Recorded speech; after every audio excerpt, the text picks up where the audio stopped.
नमस्कार मंडळी, स्वागत आहे तुमचं आपल्या चॅनलमध्ये. सकाळी कामं करत असताना त्यात ही अनेक कामाची भर पडली. मग काय करावं तर लागणारच होतं. काम संपल्यानंतर मग पप्पा आणि दादा साईडवर कामावर जाणार होते. काकांनी तर आज सुट्टी मारलेली. मग काय पप्पा आणि दादानी गेल्यानंतर मी घरात एकटाच होतो. मग काय आपल्याला काम दिलेलं ते चालू केलं. घ्याच होता घासाभांडी, ह्या पद्धतीने एक एक करून सगळी भांडी घासून टाकली. भांडी घासता घासता कधी दुपार झाले कळलंच नाही. मग दुपारचं जेवण केलं. दुपारची भांडी घासून घेतली. किचन कट्टा स्वच्छ केला आणि मग लागलो पुढच्या कामाला.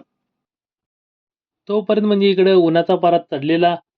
त्यानंतर तो आपला प्रयोग अजून अर्धवटच राहिलेला हे आपल्या लक्षात आहे.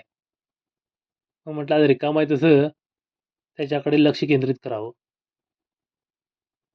मग माझं काम चालू होतं. तोपर्यंत म्हणजे पप्पा आले व त्यांना आज लाटणा बनवायचा होता. मग त्यांनी कामाला सुरुवात केली. हातातलं काम पूर्ण करून मी माझ्या आणि परत प्रयोगाकडे वळलो. कालच्या कामाची पाहणी करून मी पुढं काय करायचं त्या पद्धतीने आखणी करून घेतली. मग कटर मशीन घेऊन हव्या त्या पद्धतीनं कटिंग करून घेतलं. हे आता आपलं असं चालू राहणार आहे. तर आज वळूया आपल्या विचार अतिविचाराकडं. आयुष्यात सगळं ठीक होईपर्यंत खरं तर खूप काही संपलेलं असतं. तोपर्यंत कितीतरी नाती तुटून गेलेली असतात.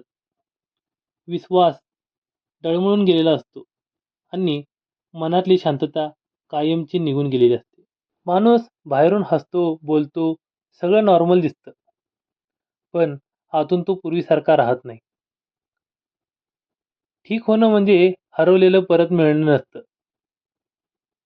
तर त्या हरवण्याची सवय होणं असतं. जखमांवर पट्ट्या बांधल्या जातात, पण वरखडे आयुष्यभर राहतात. काही गोष्टी विसरणं शक्यच नसतं. फक्त त्यांच्यासोबत जगायला शिकावं लागतं. आयुष्य आपल्याला हेच शिकवतं.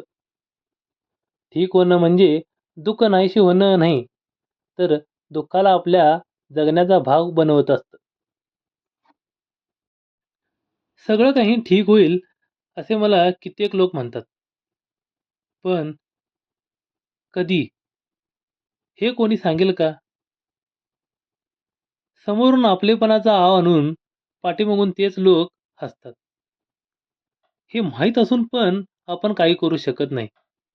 कारण आपली वेळ वाईट आहे हे आपल्याला माहीत असतं. तरीही सगळं ठीक होईल या आशेवर जगत असतो. विचार अतिविचारमध्ये इथंच थांबतो. कारण पिक्चर अभी बाकी है. भेटूया पुढच्या व्हिडिओमध्ये. धन्यवाद. इकडं माझं अजून काम चालू होतं. तोपर्यंत म्हणजे पप्पांनी लाटणं पूर्ण पण केलेला. दूध आणायचं होतं पण लवकरच बाहेर पडलो. दूध घेऊन येताना सूर्यदेवांचं दर्शन झालं मग तेवढ्यात.